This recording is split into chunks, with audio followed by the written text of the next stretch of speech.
Bienvenue dans ce nouveau tutoriel où nous allons voir comment déployer un site web avec Nginx sur un serveur Debian avec AWS et Terraform. Au menu, on va voir c'est quoi Terraform, comment créer un compte AWS et configurer un budget, quelques concepts importants sur les IAM roles et puis un cas pratique. Quoique, on va peut-être commencer par le cas pratique et puis plus tard revenir sur IAM roles et je vous expliquerai pourquoi.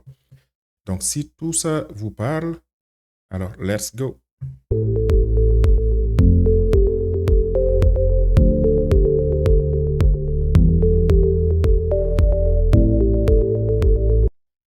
Alors, Terraform, c'est quoi Terraform? Donc, c'est ce qu'on appelle un infrastructure as code. Donc, ça va nous aider à provisionner, à créer des ressources et ça de manière automatisée et à travers du code, le HCL, donc le HashiCorp Configuration Language. Ça nous permet aussi de faire ce qu'on appelle du BCD, ce que j'appelle du BCD. Donc, c'est quoi? Donc, de créer des ressources, de modifier ces ressources et puis de détruire ces ressources qu'on a créées. Donc, moi, j'aime bien le mot D, la lettre D plutôt, destroy, et vous verrez pourquoi. Alors, Terraform, ça permet d'agir sur plusieurs cloud plateformes comme AWS et on va voir comment il arrive à créer des ressources, à se connecter avec ces cloud plateformes-là comme AWS, comme Docker, comme Azure, comme Google Cloud Platform et aussi d'autres cloud platforms. C'est quoi les avantages aujourd'hui d'utiliser Terraform? Il y en a plusieurs, parmi lesquels il y a l'idempotency et le fait que ça soit reproductible. Alors, qu'est-ce que ça veut dire? Aujourd'hui, quand vous exécutez votre projet Terraform, ben, à chaque exécution, vous aurez le même résultat. Et ça, c'est très important parce que ça vous permet de reproduire, en fait, votre configuration dans plusieurs environnements et vous aurez toujours le même résultat. Donc, c'est vraiment consistant à travers les environnements que vous avez. Ça peut être dev, staging, pré-prod, prod, ça dépend. C'est modulable et c'est réutilisable. Donc, vous pouvez créer des modules. Supposons il y a des configurations dont vous servez souvent. OK? Ben là, vous pouvez créer un module et puis l'utiliser dans différents projets Terraform. Ça peut être un module en local, comme ça peut être un module qui est hosted quelque part, comme sur GitHub ou Bitbucket ou n'importe quel repository management tool. Et puis ces modules, bien sûr, deviennent réutilisables. Ça s'intègre facilement aussi avec du CI/CD, et c'est très important. Et puis, c'est du code dont on a parlé de HCL, le HashiCorp Configuration Language. Donc, c'est du code que vous pouvez faire reviewer par les autres membres de l'équipe, que vous pouvez aussi taguer, que vous pouvez versionner, que vous pouvez mettre sur GitHub ou sur Bitbucket. Et puis, comme votre code base en Java ou Python ou n'importe quel autre langage de développement. C'est vraiment ce qu'on appelle de l'infrastructure as code. Et c'est un modèle déclaratif. Donc, limite, c'est du plain text English. Vous lisez et puis vous comprenez à peu près qu'est-ce que ce projet Terraform ou bien qu'est-ce que ce fichier de configuration Terraform fait. Donc, AWS, vous connaissez sûrement déjà. Donc là, quand je vais parler de console AWS, je fais référence au Management Console qui est l'UI. Donc, AWS, nous pouvons accéder aux différents services AWS que vous connaissez déjà à travers le AWS, la console, donc le Management Console qui est l'UI. Donc, et quand je dis terminal, c'est plus le CLI comme un interface. On peut y accéder aussi, on peut interagir avec ces services-là AWS à travers le terminal et on verra comment. Et il y a aussi ce qu'on appelle le SDK, qui est le Software Development Kit. Par exemple, si on a une application qui doit stocker des fichiers et puis peut-être utiliser S3, OK, ben là, on va utiliser le SDK qu'on utilise dans le cadre du développement applicatif, par exemple. Donc, quelques tips AWS qui peuvent sauver de l'argent parce que, comme vous le savez, bah, AWS, ça facture aussi, dépendamment. Donc,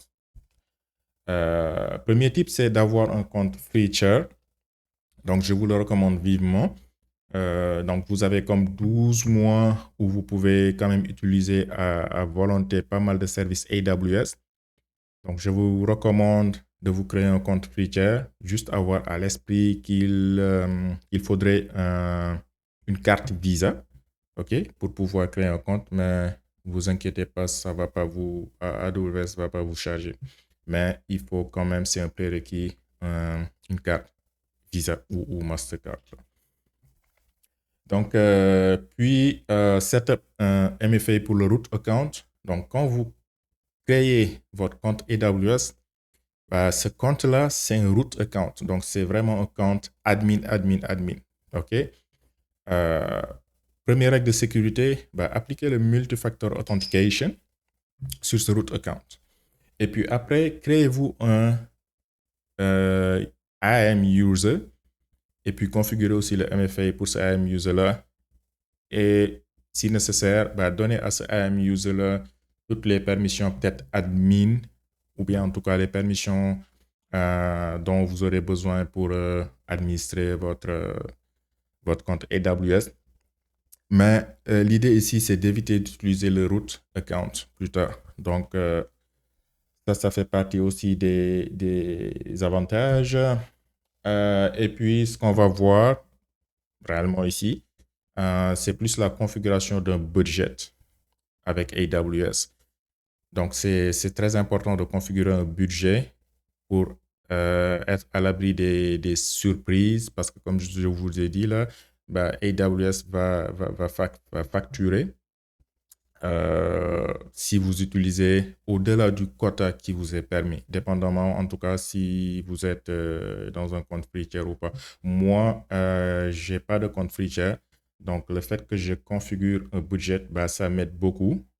Ça me permet de budgétiser et puis de savoir si je dépasse un certain montant. Donc, on va aller au niveau de la console AWS et puis configurer un budget.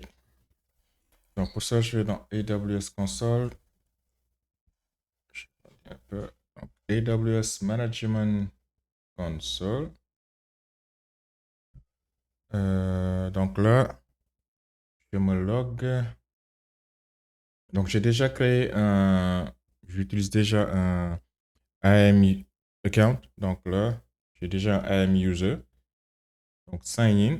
Et puis, j'ai aussi activé le MFA. Donc, je vais, je vais aller récupérer le code MFA qui est généré. Voilà. Entrée. Et puis là, c'est bon. Je me log au niveau de AWS. Donc, là, c'est un utilisateur IAM user qui a des droits admin. Donc, là, je peux aller au niveau de Billing and Cost Management. Et donc là, vous avez comme un dashboard avec...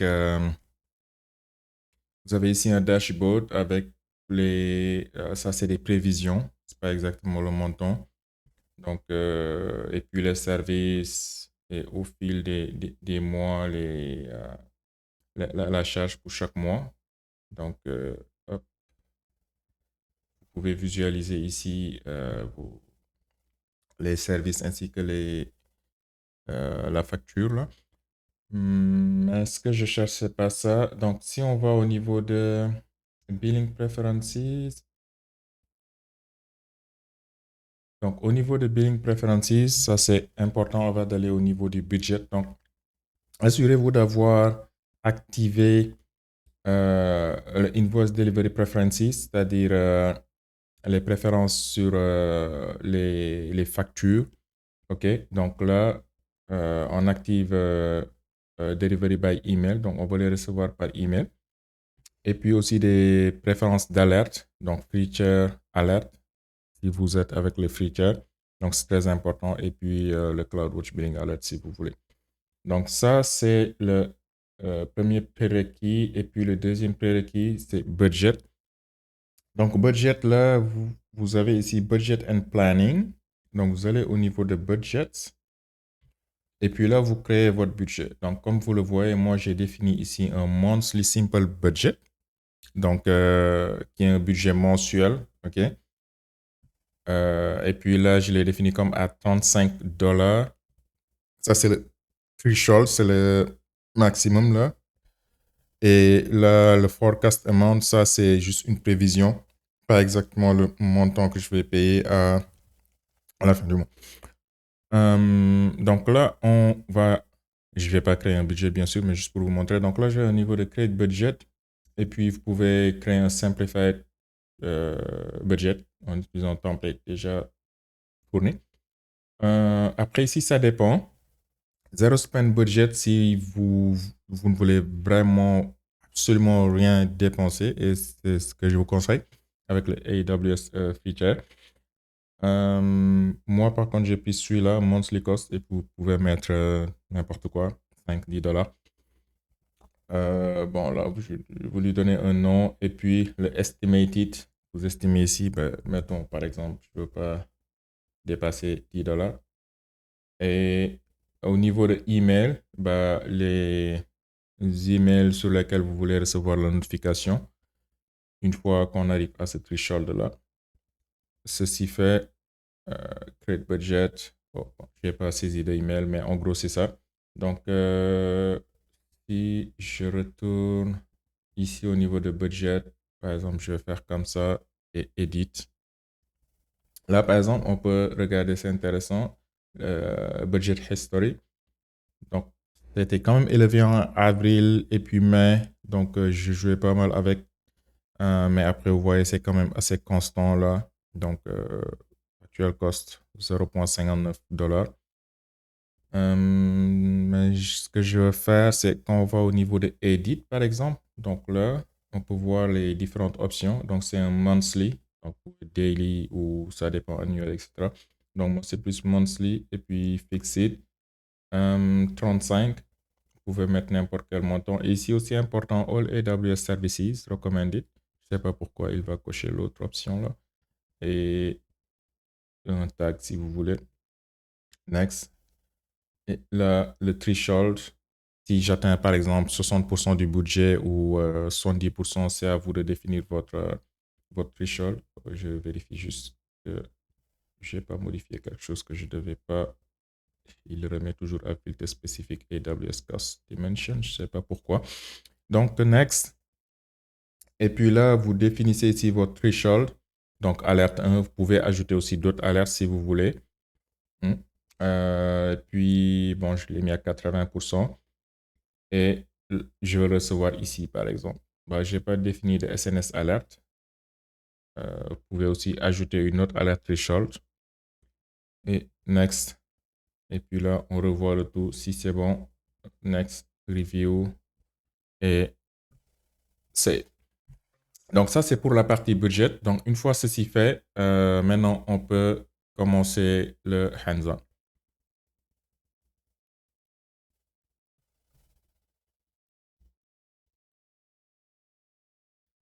Donc, on va ouvrir ici un Visual Studio Code et puis le terminal.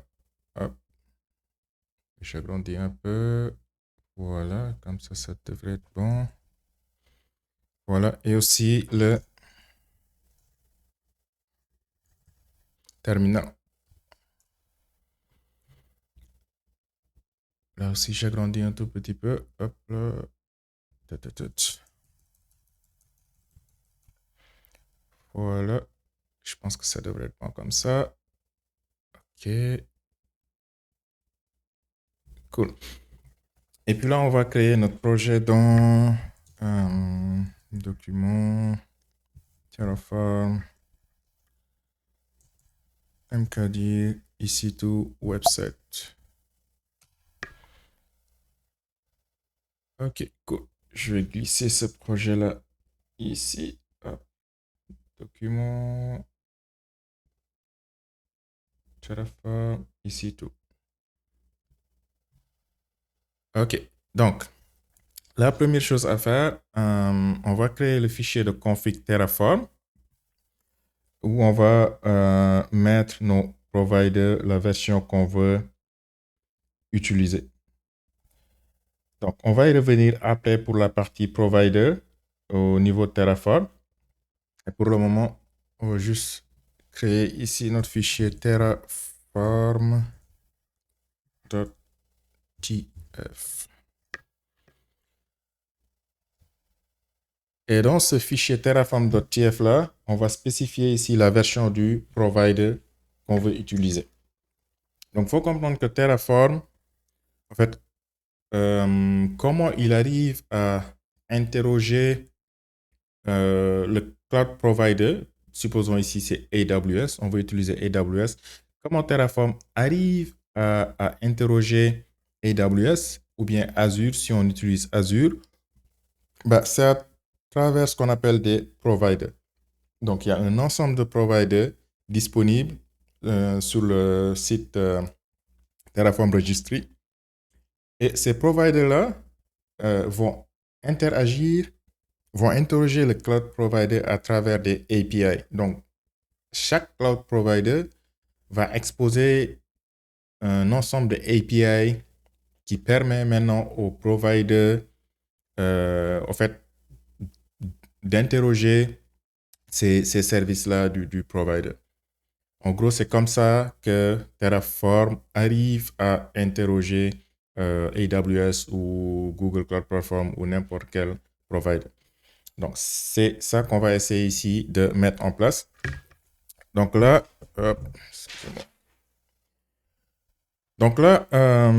on y va, Terraform, et on lui dit Required Provider. Et ici, nous, on va utiliser AWS, par exemple. Donc là, je spécifie AWS comme provider. Et il y a deux champs très importants ici, deux informations à fournir, c'est la source et la version. Donc, pour la source, il me le propose, HashiCorp AWS. Donc, je vais juste faire tab. Donc, pour la source, HashiCorp AWS, ça, c'est un peu comme si vous êtes familier avec Docker. Il y a le Docker Hub qui est le official registry. Du coup, quand vous faites, par exemple, un Docker pull ou un Docker push, vous ne spécifiez pas le host name. C'est à peu près la même chose ici aussi avec Terraform. On pouvait ici spécifier le hostname, un truc comme, voilà, comme ça. Ici, avant, spécifier le hostname, un truc comme io.terraformregistry, un truc comme ça. Mais pas besoin. Par défaut ici, il assume que ce hostname, c'est le Terraform Registry, donc pas besoin. On met juste ici HashiCorp/AWS, le namespace, et puis le nom du provider, et on skip le hostname. Et puis là, pour la version, il me propose une version majeure 4, et puis tout ce qui est supérieur ou égal à la version mineure 0. Mais on peut aller voir, par exemple, au niveau de... Je vais juste ouvrir ici une nouvelle fenêtre. Et on peut, par exemple, aller voir au niveau de Terraform, Registry. Donc là, au niveau de Terraform Registry, il y a des providers, il y a des modules, etc. Donc, allons par exemple dans Providers. Comme je disais tantôt, là, vous voyez, vous avez un ensemble de providers. AWS, Azure, etc., etc. Donc, c'est AWS qui nous intéresse. Donc, on y va dans AWS. Et puis là, donc c'est cette version-là dont on a besoin. Pas spécifiquement celui-là, mais c'est ici au fait qu'on spécifie la version dont on a besoin. Donc, la dernière version, c'est le 6.21.0. Donc, on va prendre cette version-là.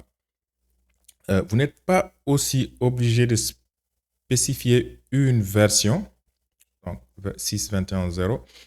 Vous n'êtes pas obligé de spécifier forcément une version, mais dans ce cas-là, bah, ça va aller prendre la dernière version, le latest version.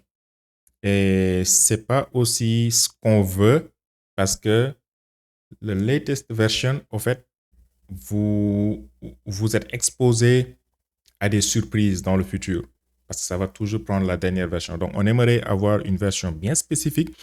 Ceci fait que à travers nos différents environnements, on peut réexécuter notre même projet Terraform et on s'attend à avoir les mêmes résultats.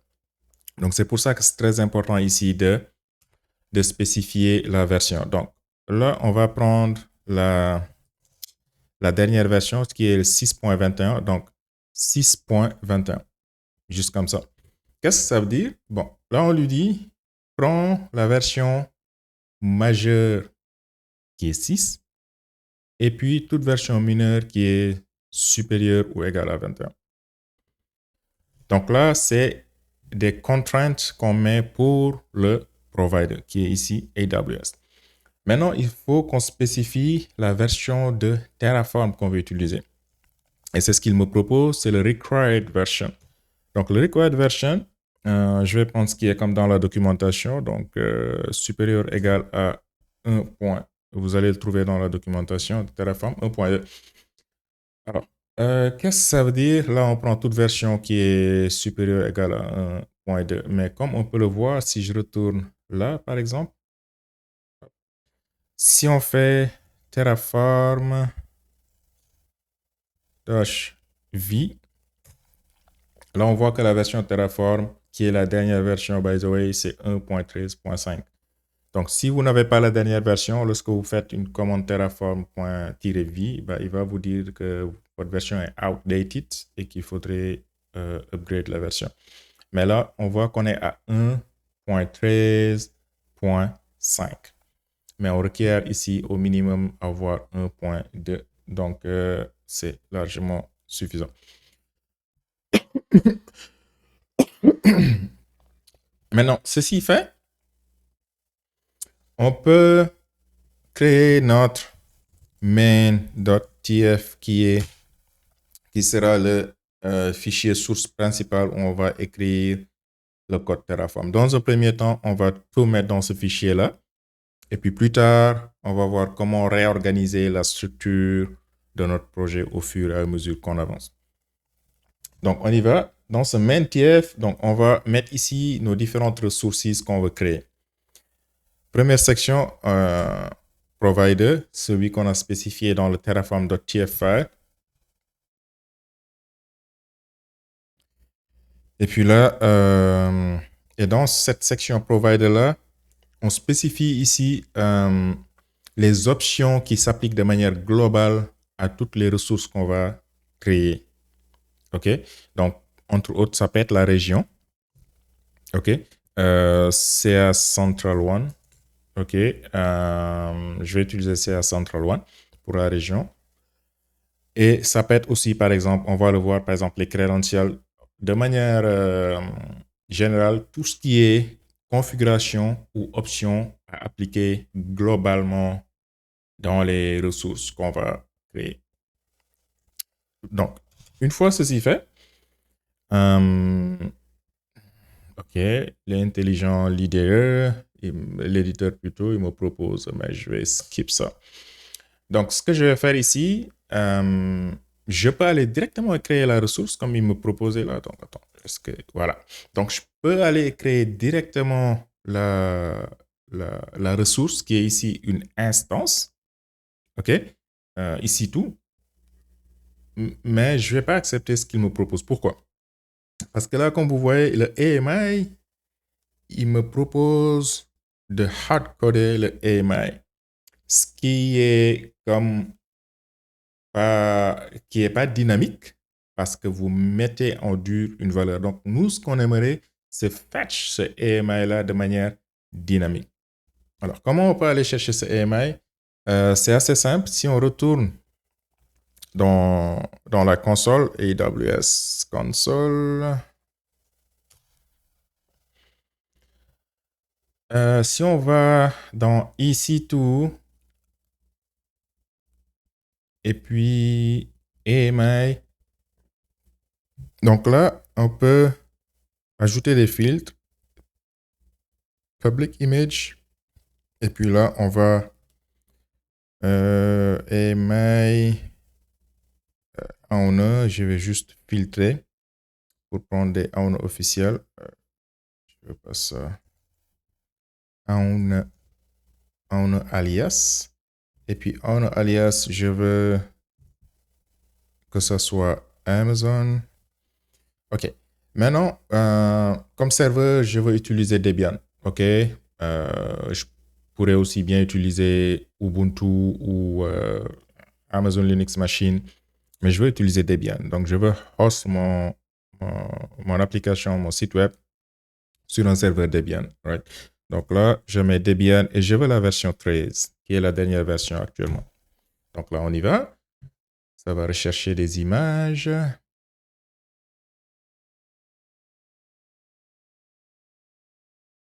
Ça prend un peu de temps. OK. Et puis là, je prends la première image, par exemple. Je peux juste cliquer là-dessus. Et là, vous voyez le AMI ID. OK. Donc, je peux juste prendre ça, copier-coller, et puis boum, c'est bon. Mais comme j'ai dit, on hardcode une value et c'est pas ce qu'on veut. OK. Donc, ce qu'on voudrait faire, c'est le fetch de manière dynamique. OK. Donc, si on regarde un peu, on a le AMI name qui respecte une certaine convention, qui est le Debian Trace AMD 64 2025 811 2201. Donc, ça, c'est en gros la version. Et puis, je veux que ça soit dynamique, cette version-là. Donc, je vais juste prendre ce pattern-là. On va appliquer un pattern qui va juste prendre ça. Et puis, le reste, on laisse ça de manière dynamique, n'est-ce pas? Alors, là, si on regarde un peu les détails, on account ID, status available, creation date, on voit quand est-ce que ça a été créé, l'architecture, 64, utilisation de HVM, deprecation time aussi, très important cette information. Donc, cette image sera dépréciée, deprecated 11 août 2027. OK? Donc, on y va avec celui-là. Donc, je retourne au niveau de VS Code. Et puis, pour fetch cette information de manière dynamique, là, on utilise ce qu'on appelle des data sources. Donc là, un data block. Okay, et le nom ici de mon AMI, je vais juste l'appeler Debian, par exemple. C'est un Debian. Et puis là, hop. Donc, most recent true filter.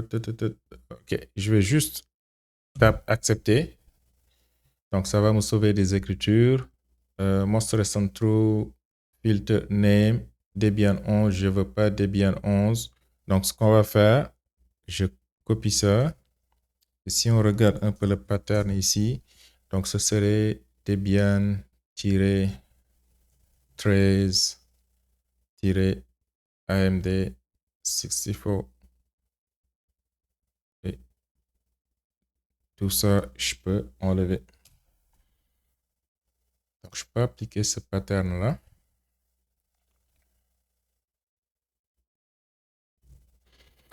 Et pour les filtres, Virtualization Type, HVM, c'est bon. Et le owner, je vais prendre ce owner-là. Est-ce que c'est celui qui me propose? Parfait. Donc, c'est celui du Debian Official Account. Je peux enlever ce commentaire. Donc là, qu'est-ce que ça va faire? Donc, ça va, le provider va interroger AWS et puis aller rechercher au niveau des AMI, un AMI qui correspond à Debian 13 AMD 64 et prendre le plus récent. Et effectivement appliquer aussi ce filtre HVM qu'on a vu qui est là. OK? Donc, ceci fait, maintenant, je peux aller créer mon resources. OK? Donc, pour ça, resources, et le pattern ici, c'est quoi? La convention, on a un AWS qui est le nom du provider, tiré le type de ressource ici qu'on veut créer. Donc, ce sera une AWS instance. OK? Et une fois qu'on a fait ça, on spécifie maintenant le nom de notre ressource. Et ici, on veut que ça soit, par exemple, un web server. Donc, web server. OK. Donc là, je spécifie maintenant mon AMI de manière dynamique et non plus de manière statique. Et là, je référence le data AWS AMI.debian.id parce que c'est l'ID dont j'ai besoin. N'est-ce pas? Donc là, je tag. C'est toujours bon de créer des tags. Donc, je lui donne comme tag name égale, je peux l'appeler ici to-web-server. OK. Donc là, c'est bon pour le moment. OK. Donc, et puis, je peux mettre par exemple un output qui va m'afficher par exemple ici mon web server URL par exemple. Hop, mon web server URL. Et les outputs, donc c'est des informations qui, une fois que Terraform quand on fait un apply, OK, pour créer les ressources et créer la configuration et tout, bah, une fois qu'il a fini, il y a des informations peut-être qu'on veut avoir en output. OK? Il n'a pas forcément ces informations-là avant de lancer la config, mais juste après. Et on voudrait récupérer ces outputs-là pour peut-être faire autre chose avec. Donc là, par exemple, je lui dis, bah, récupère-moi, après avoir créé l'instance, récupère-moi le public IP. OK? Donc, je peux mettre une description et puis là, je dis URL, par exemple, to access the web server. Et puis là, la valeur sera HTTP et pas HTTPS. OK, il me propose quelque chose, AWS instance .web server .public IP. Donc, j'accepte ça. Donc, on peut se dire que, OK, à ce stade, c'est bon, on peut lancer notre application. Pas tout à fait. Donc, il nous manque des détails.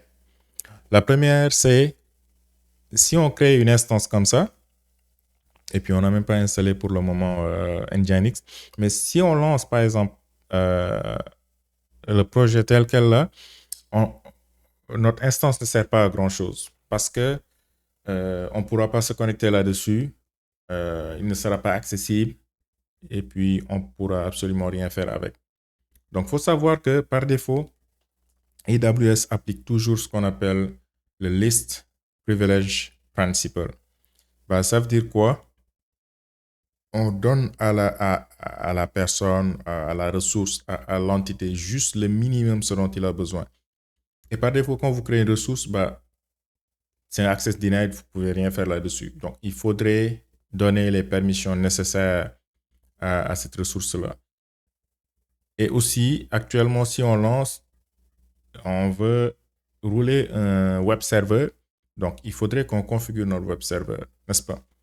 Donc, c'est ce qu'on va faire.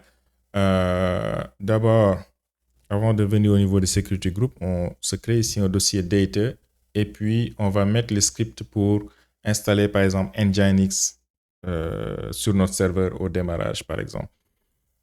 Donc, user, je vais appeler userdata.sh.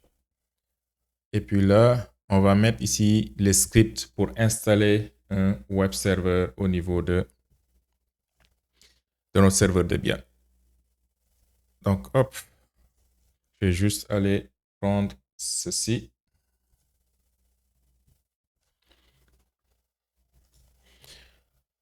Donc là, on installe Nginx. On a dit qu'on veut rouler notre site web sur un serveur Nginx. Et puis, c'est pas assez fameux notre site, ça fait juste un Hello World. OK? Et puis, on reload Nginx. Donc là, c'est le user script qui va exécuter pas à chaque démarrage, mais au premier boot, c'est-à-dire au premier lancement de notre instance. Ça veut dire qu'après, si vous rebootez votre instance, si vous redémarrez votre instance, bah, ça ne va pas réexécuter ce script-là. OK? Donc, ceci fait maintenant, il manque 2 ou 3 choses à notre config pour que ça soit complète et utilisable. Donc, pour ça, il faut qu'on définisse ce qu'on appelle des security groups. Parce qu'actuellement, mon serveur Nginx va se lancer sur le port 80 par défaut, mais si on essaie au fait d'y accéder, on aura des timeouts. Pourquoi? Parce que par défaut, AWS, quand on lance l'instance, aucun port n'est accessible, que ce soit en in, que ce soit en out. Ça veut dire qu'on ne peut pas accéder à l'instance. L'instance aussi ne peut pas accéder, par exemple, à Internet derrière. Donc là, il faudrait qu'on mette en place ce qu'on appelle des security groups, c'est-à-dire des règles, des policies. Donc, pour ça, on crée une autre ressource qui est toujours préfixée par le nom du provider. Et ce qu'on veut créer, c'est ce qu'on appelle des security groups. C'est un peu comme un firewall, si vous voulez. OK? Parfois, des règles. Donc là, on l'appelle web server underscore SJ pour security group. Et là, on lui donne un nom. Donc, ça peut être security group web server ici tout, par exemple. OK. Et une description aussi, si on veut. Donc là, ça peut être HTTP. Et plus tard, on va voir ça SSH inbound and outbound traffic, par exemple. From anywhere. OK. Maintenant, on définit maintenant nos rules. Donc, pour ça, il y a ce qu'on appelle ingress. Donc, ingress, on dit, au fait, quel port on ouvre pour accéder à notre instance ou bien à notre ressource. Donc là, par exemple, ce sera un HTTP. La description, ça va être toujours, c'est pas obligatoire là, mais on fait un HTTP from anywhere. Donc, ça veut dire qu'on accepte des requêtes HTTP de partout et on l'accepte à partir de quel port. On définit ici un range qui est le port 80. Donc, ça, c'est un range from to. Ça peut être un range, mais là, on veut juste se limiter au port 80. Et puis, on définit le protocole qui est TCP. Et le CI/CD bloc, ici, on va dire qu'on accepte de partout, donc 0.0.0.0/0. Donc, on accepte de partout. OK? Par exemple, pour SSH, on verra après, on pourrait dire qu'on accepte des SSH selon une plage d'adresse IP donnée. OK? Ou bien on accepte juste SSH avec notre IP adresse de notre machine en local, par exemple. OK? OK, donc là, on définit aussi ce qu'on appelle un egress, sinon notre instance ne pourra pas retourner une réponse à l'extérieur. Donc, on définit aussi un egress, donc description. Donc, ça, c'est ce qu'on appelle les outbound traffic. Donc, le outbound traffic. Et puis là, pareil, from port to port 0, on veut qu'il puisse vraiment répondre à l'extérieur. Donc, pas besoin de port ici. Et puis, ici derrière, de partout. Donc, hop. Est-ce que je peux formater mon document? Ouais. Ceci fait, on a défini notre ingress, on a défini notre egress. On pourrait aussi ici, je vais juste copier, coller et puis créer un tag web SG web server pour rester consistant avec ce que j'ai fait tout à l'heure. Web server ici tout. C'est bon comme ça. Oups.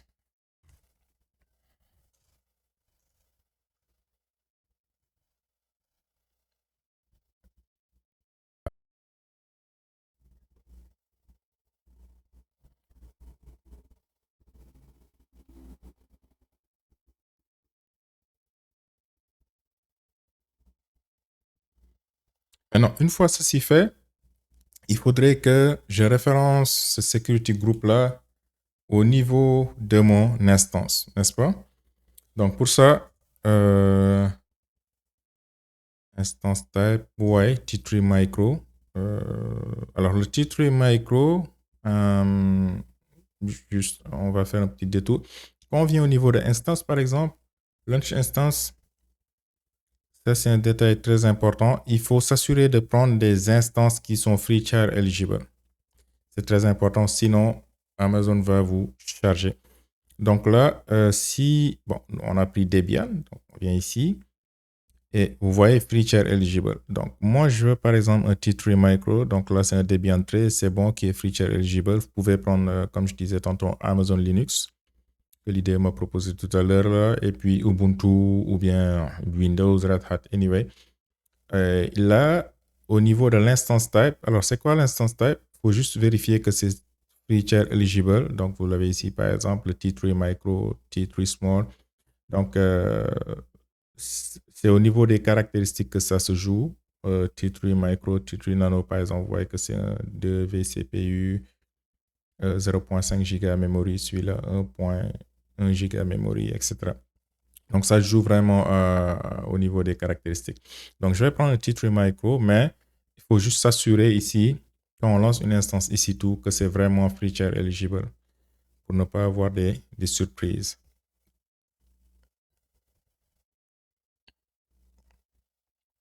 Donc, T3 Micro, et puis là, je veux appliquer maintenant les règles de mon firewall que j'ai défini tout à l'heure. OK? Donc, pour ça, on va prendre le VPC par défaut. OK? Donc, VPC Security Group ID, il me le propose. Je vais prendre ça. Hop. Et ce sera ici, celui qu'on a défini tout en haut. Donc, il me propose TAP. AWS Security Group Web Server SGID. OK, là, c'est bon. Donc, ceci fait, il me reste, et il me le propose maintenant à charger le script qu'on a défini, le userdata.sh qu'on a défini pour que ce script-là se lance au premier démarrage de notre instance. Sauf que je ne vais pas le mettre de manière inline, comme il me propose comme ça, mais je vais le charger à travers un fichier pour des questions de lisibilité. Donc, on y va, user data égale, et pour le charger, donc file, je dis que je le charge à travers un file, et il se trouve où? Donc, je vais juste faire comme ça, accepter la suggestion. Donc, pas d'autres modules, mais il est plutôt dans data slash user-data.sh.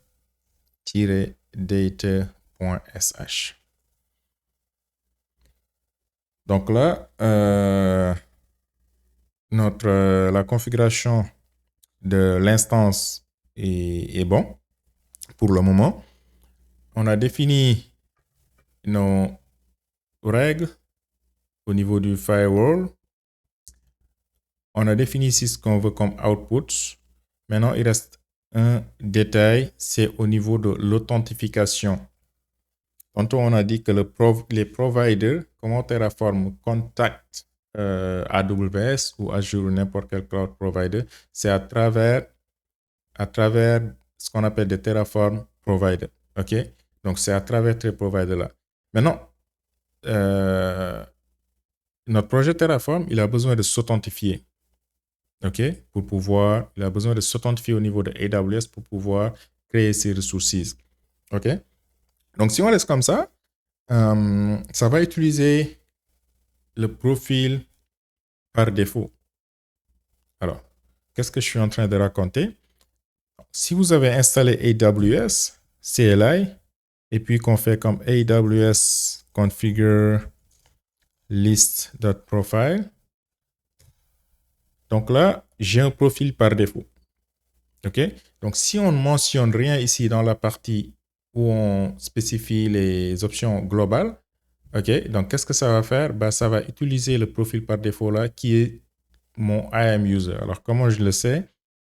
AWS STS get caller identity. Donc là, il vous retourne l'identité qui est le IAM user, mon IAM user par défaut que j'ai créé. OK? dans AWS Console. Mais moi, je ne veux pas utiliser celui-là. Donc, ce qu'on va faire, dans un premier temps, pour ce tutoriel, on va créer un user dédié pour Terraform, pour l'infrastructure. Et puis plus tard, on va revenir sur une meilleure approche, OK? Quand on va mettre en place un CI/CD, on va revenir sur une meilleure approche qui est utilisée maintenant, un IAM Roles. Mais dans un premier temps, retenez qu'on va juste utiliser un dedicated user pour l'infra. Donc, ce qu'on va faire, on va au niveau ici de AWS Console et je vais créer ici un dedicated user. Donc, au niveau de IAM, et ici, c'est très important. Vous voyez, Security Recommendation 0. Ça doit être toujours ouvert. Donc, je vais créer ici un user. Et ça, c'est le user qu'on a vu tantôt qui est mon IAM user. Donc, create user. Et je vais l'appeler, par exemple, Terraform.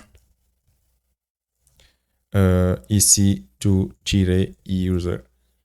OK. Donc, est-ce que je veux lui donner accès au AWS Management Console? Non. Next. Est-ce que je veux l'ajouter au groupe admin? Non. Donc, je vais créer un groupe. User group name. Attendez, create group. Donc, je vais créer un groupe ici et je vais l'appeler groupe infra comme infrastructure. OK? To identify this group. OK, c'est bon. Policies, on va y revenir plus tard. Pour l'instant, je n'attache pas de policies et puis j'ajoute ce user Terraform ici to user au groupe infra, n'est-ce pas? Et là, next, create user. Donc là, j'ai créé mon user. Ça, c'est la première étape. Donc, je vais maintenant dans ce user créé là et je lui crée ce qu'on appelle des access keys. OK? Donc, les access keys, bah, ça permet d'interroger les services AWS à travers le CLI, à travers le SDK. Comme on a vu dans le slide tantôt, il y a 3 manières d'accéder à AWS. Donc, il y a la console qui est le UI, il y a le CLI et il y a le SDK. Donc là, je vais créer des access keys, CLI, understand, next.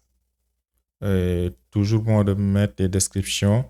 Donc, access key for the Terraform user, right?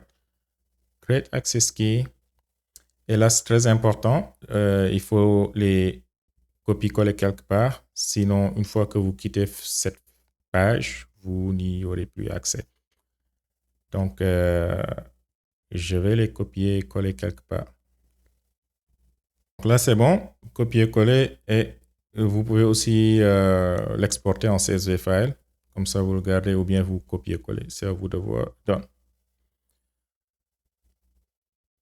Maintenant, là, on peut voir, hop, refresh. Voilà. Donc, on peut voir qu'ici, j'ai access key et entre parenthèses, on peut juste créer un maximum de 2 access key per user. OK? Donc là, j'ai mon access key. Next step, il faudrait maintenant, parce que là, j'ai un user, je l'ai ajouté à un groupe, mais il ne peut pas faire grand-chose jusqu'à présent. OK? Donc, il faudrait que j'attache des policies, des permissions. Alors, les permissions, c'est quoi? Il faut savoir que dans AWS, vous avez des ressources. Ça peut être ici, instance, ici tout. Ça peut être un DynamoDB, ça peut être un Lambda, ça peut être une SQSQ, etc., etc. Donc, vous avez un ensemble de ressources. Maintenant, ces ressources, bah, on veut les utiliser. Donc là, c'est l'identity. On parle de l'identité qui les utilise ou l'entité qui les utilise. Donc, ça peut être un user, physical user. Ça peut être un rôle. OK? Donc, mais pour que cette entité puisse utiliser la ressource, il faudrait qu'on définisse des permissions pour dire que, OK, tu peux utiliser la ressource, mais voici les permissions que tu peux faire là-dessus.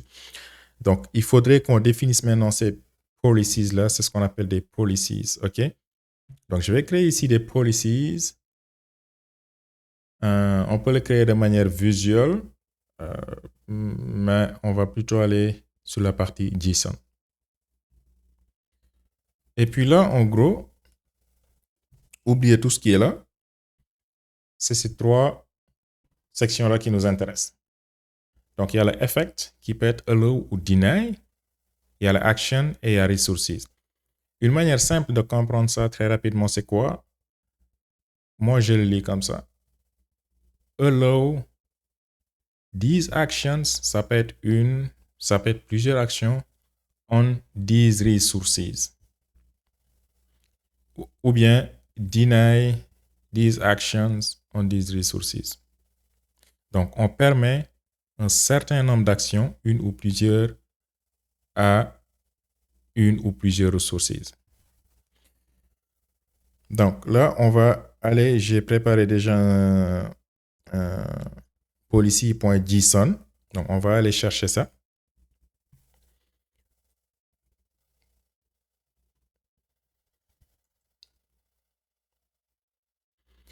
Donc là, j'ai déjà préparé un policy.json. Hop, je vais juste copier-coller. Et si on regarde, en gros, qu'est-ce que ça fait? Hello, voici les actions run instance, terminate instance, etc., etc., etc. À la ressource, ici, j'ai mis étoile. Je pouvais mettre un ARN, mais vu que c'est ici tout, je peux juste mettre étoile. OK? Et puis, voici les actions que j'autorise. Il ne peut pas faire d'autres actions sur d'autres ressources. Et condition, là aussi, on pouvait enlever. C'est juste pour restreindre à la région CA Central One, ce qui fait que peut-être il ne pourra pas faire d'autres actions dans une autre région, par exemple. Donc, une fois ceci fait, je peux next. Et là, je lui donne un nom.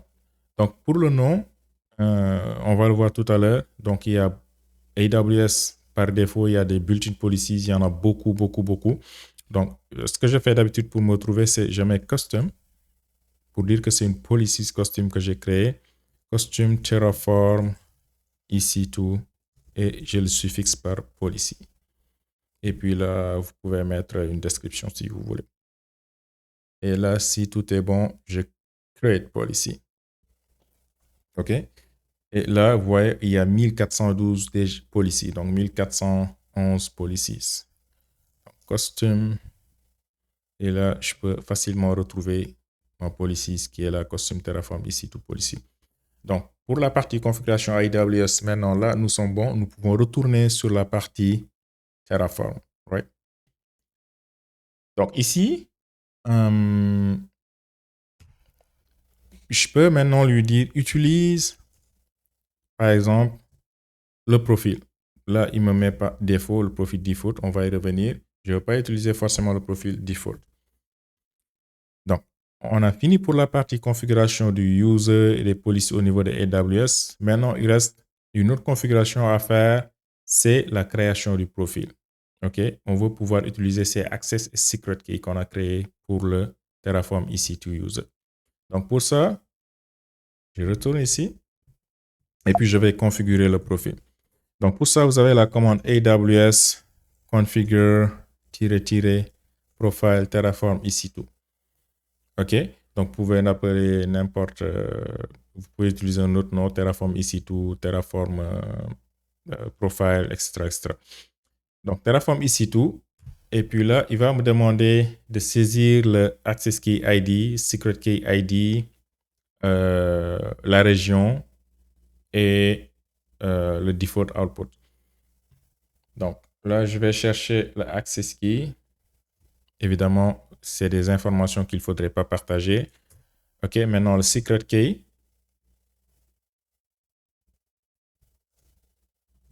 qui est là. Et puis default region, donc je mets CA Central 1. Et puis default output format JSON.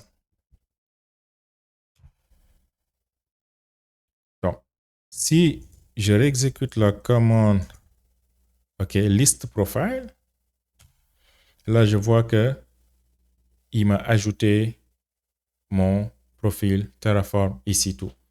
Maintenant, je peux utiliser ce profil-là ici. Et puis, ça va permettre à Terraform ici de s'authentifier en utilisant ce profil-là. Donc, là, on a défini la partie authentification. Donc là, tout est bon. On peut maintenant lancer notre configuration. Alors, avant de lancer la configuration, il y a deux commandes que j'aime bien faire avant d'exécuter le plan. Donc, si je rentre dans le projet, j'aime bien faire un TF ou bien Terraform si vous n'avez pas installé les alias TF ou Terraform FMT pour dire format. Donc là, il va me reformater mes fichiers sources. Et puis, l'autre commande, très important, c'est le Terraform validate.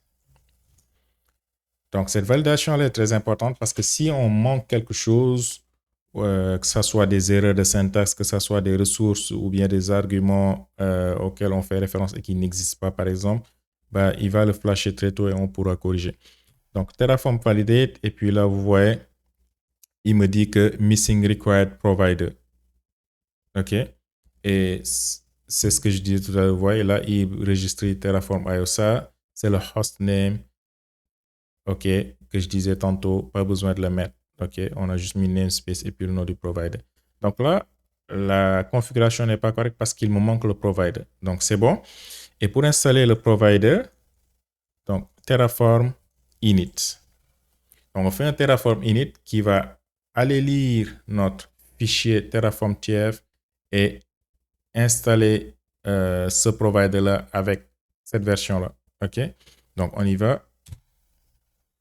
Donc, initializing the backend, initializing provider plugin. Et puis là, on laisse rouler. Il va installer le plugin ou bien le provider. Donc, le provider est installé. Donc là, Terraform has been successfully initialized. Parfait.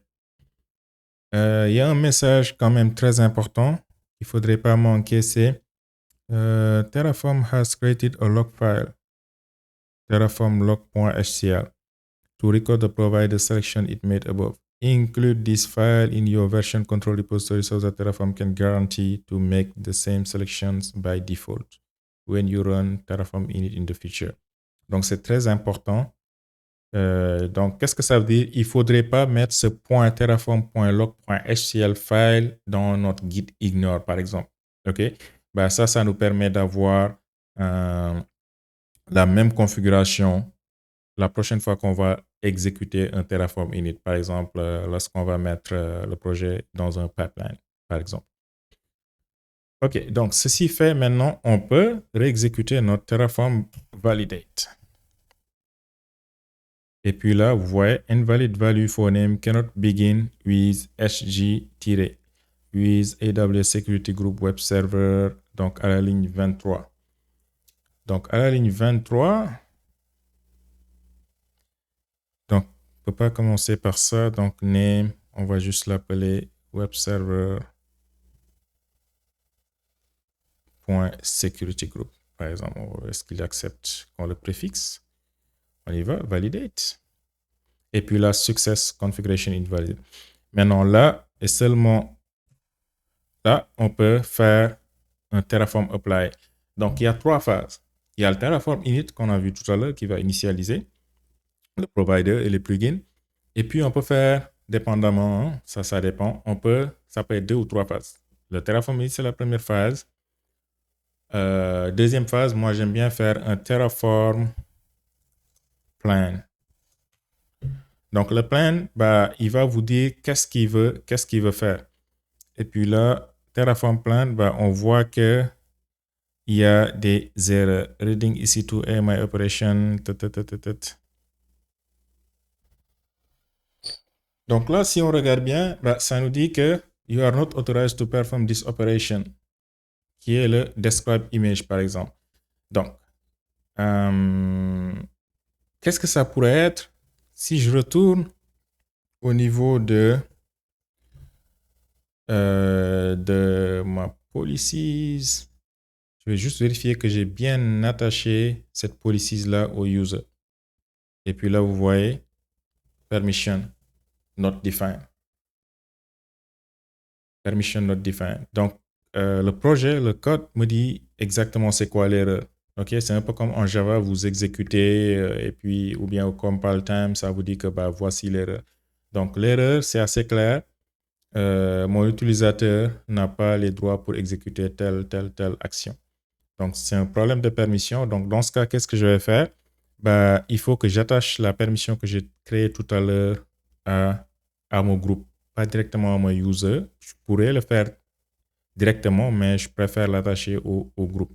Donc là, je vais au niveau de permission. Effectivement, il n'y a aucune permission et je peux add permission, attache policy et puis custom Terraform EC2 policies, attache policies. Et puis là, c'est bon. Donc, est-ce que je peux save? Ok, c'est bon. C'est attaché. Et si je reviens ici dans user group, je vois que. Donc là, vous voyez, zero user defined. Donc, je n'ai pas attaché mon user à ce user group. Donc, ce que je vais faire, add user, Terraform ici to user, add user, et puis je l'attache. Si je reviens ici dans la config maintenant, tout devrait être nickel. Là, c'est bon. Maintenant, je vais relancer. Je vais au niveau de mon projet Terraform et puis je relance la commande plein. Et puis là, tout semble OK. Il n'y a plus d'erreur et on a des plus en vert. Ça veut dire quoi? Ça veut dire qu'on ajoute des ressources. Donc, ce qu'il faut lire, c'est ici plan, true to add, zero to change, zero to destroy. Donc, on ajoute deux ressources qui sont le firewall, les security group et l'instance ici tout. Donc, et là, je peux faire maintenant un Terraform apply. Donc, quand je disais tantôt 2 ou 3 phases, ça dépend. Donc, vous pouvez directement aller faire, après un Terraform init, aller faire un Terraform apply directement. Ça va quand même afficher le plan. Et puis, vous proposez maintenant un plan yes ou non. Mais moi, j'aime bien passer par le plan et puis faire le apply. Mais vous pouvez skipper le plan aussi si vous voulez. Donc, Terraform apply, ça va exécuter le plan. On lit si tout est bon.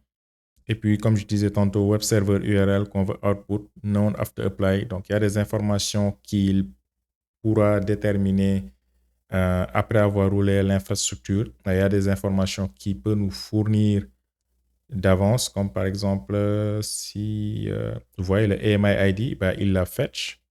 Donc, c'est des data sources, c'est des queries qu'on fait. Donc, il la fetch et puis il nous donne le AMI et qui est le bon AMI. Vous pouvez aller vérifier au niveau de la console. Donc, ceci fait, on va dire tout est bon, yes. Et ça va rouler maintenant l'infrastructure, provisionner les ressources. Donc, ça va prendre du temps dépendamment du nombre de ressources, de la configuration, de la complexité de la configuration, etc. Mais celui-là devrait être assez rapide. Et puis, c'est bon, on a 2 added, 0 change, 0 destroy. Et puis, on a l'URL ici maintenant qui est affiché. Donc, ce qu'on va faire, c'est aller au niveau de AWS.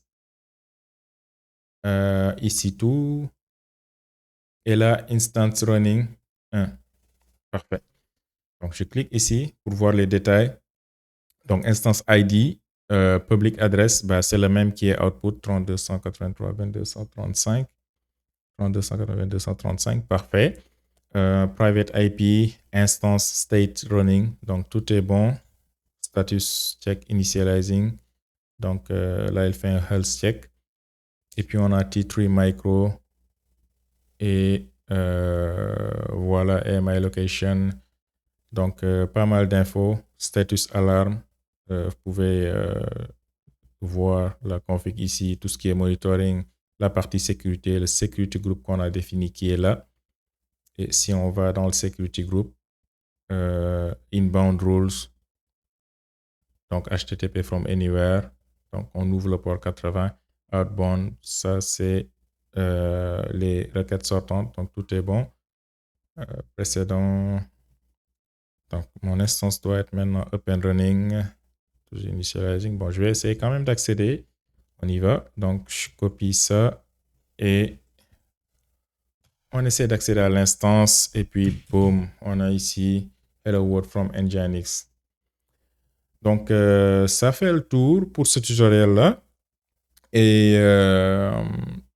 ce tutoriel est une première parmi d'autres à venir. OK.